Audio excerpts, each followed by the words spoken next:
Halo semuanya, pada video kali ini saya akan melakukan analisis uji regresi linear berganda menggunakan software RStudio. Nah, langsung saja kita lakukan import data. Caranya, kita bisa pilih file, selanjutnya pilih import dataset, lalu pilih from Excel, karena datanya saya taruh di Excel.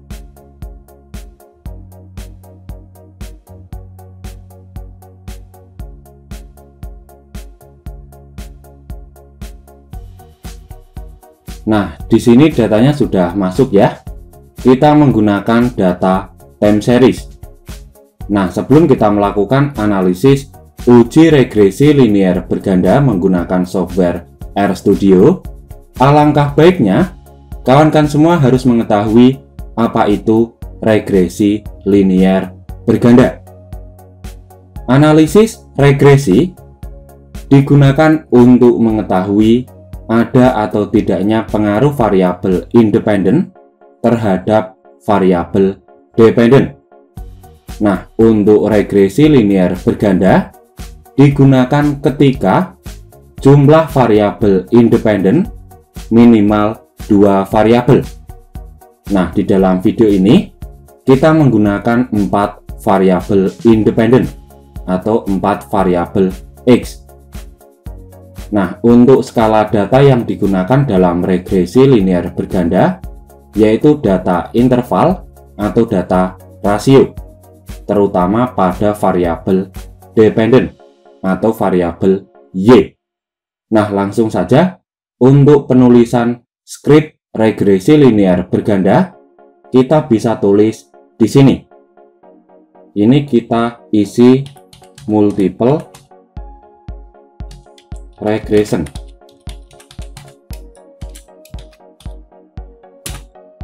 Selanjutnya kita tulis LM dalam kurung regresi berganda. Nah, yang ini ya, ini nama file.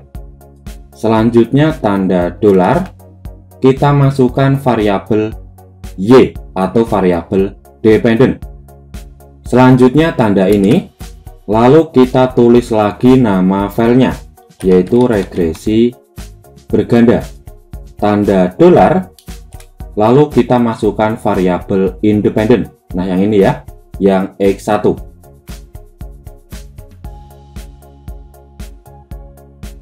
Selanjutnya, tanda positif atau tambah, kita tulis lagi nama filenya, regresi berganda. Tanda dolar, kita masukkan variabel X2.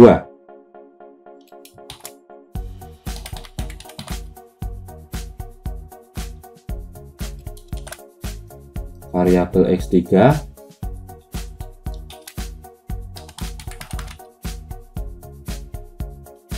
Ini yang terakhir variabel X4. Selanjutnya letakkan kursor di belakang tanda kurung. Nah, seperti ini, lalu pilih run. Nah, di sini sudah masuk ya.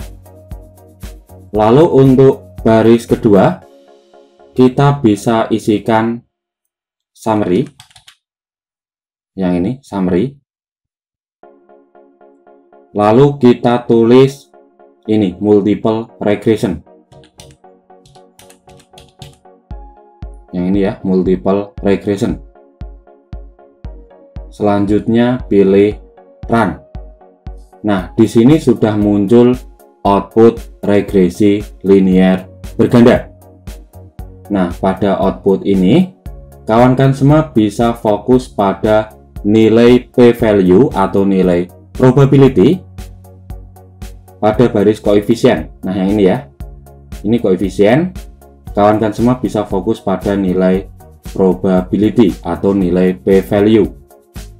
Nah, untuk variabel X1 memiliki nilai probability atau nilai p-value sebesar 0,28438. Nilai tersebut lebih besar dari alfa 5% atau lebih besar dari 0,05. Maka bisa ditarik kesimpulan bahwa variabel X1 tidak berpengaruh secara signifikan terhadap variabel dependen. Nah, untuk arah pengaruhnya yaitu negatif, dikarenakan nilai koefisien regresi untuk variabel X1 bernilai negatif, yaitu sebesar minus 0,33081, yang artinya jika variabel X1 meningkat, maka variabel dependen atau variabel Y akan menurun. Nah, selanjutnya untuk nilai p-value atau probability pada variabel X2 sebesar 0,07560. Nilai ini juga lebih besar dari alfa 5% atau lebih besar dari 0,05. Yang artinya variabel X2 tidak berpengaruh signifikan terhadap variabel dependen atau variabel Y.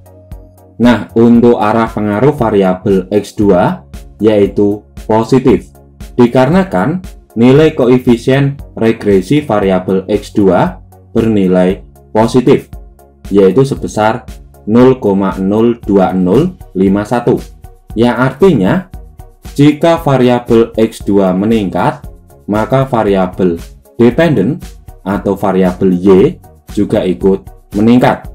Atau jika variabel X2 menurun, maka variabel dependen juga ikut menurun. Nah, selanjutnya untuk variabel X3 memiliki nilai probability sebesar 0,00469. Nilai tersebut lebih kecil dari alfa 5% atau kurang dari 0,05. Maka bisa ditarik kesimpulan bahwa variabel X3 berpengaruh secara signifikan terhadap variabel dependen, di mana arah pengaruhnya yaitu positif, dikarenakan nilai koefisien regresi variabel X3 bernilai positif, yaitu sebesar 0,08499, yang artinya jika variabel X3 meningkat, maka variabel dependen juga ikut meningkat. Lalu untuk variabel yang terakhir yaitu variabel X4 memiliki nilai p-value atau probability sebesar 0,04707. Nilai tersebut juga kurang dari 0,0 atau kurang dari alfa 5%. Maka bisa ditarik kesimpulan bahwa variabel X4 berpengaruh secara signifikan terhadap variabel dependen. Nah, untuk arah pengaruhnya yaitu negatif, dikarenakan nilai koefisien regresi variabel X4 bernilai negatif, yang artinya jika variabel X4 meningkat, maka variabel dependen akan menurun. Nah, selanjutnya dalam output ini, di sini ada hasil uji F.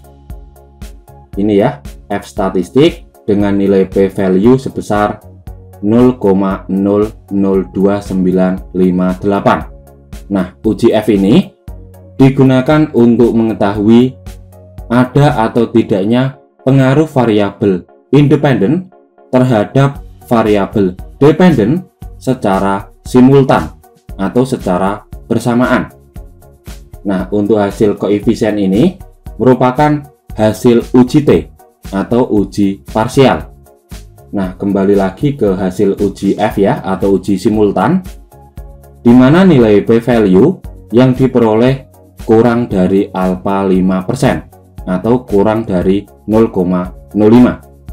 Ini ya, nilai p-value dari uji F sebesar 0,002958. Nilai ini jelas lebih kecil dari alfa 5% atau kurang dari 0,05. Maka bisa ditarik kesimpulan bahwa variabel X1, X2, X3, dan X4 berpengaruh terhadap variabel dependen secara simultan atau secara bersamaan. Nah, selanjutnya untuk uji statistik yang terakhir dalam output ini, yaitu uji koefisien determinasi.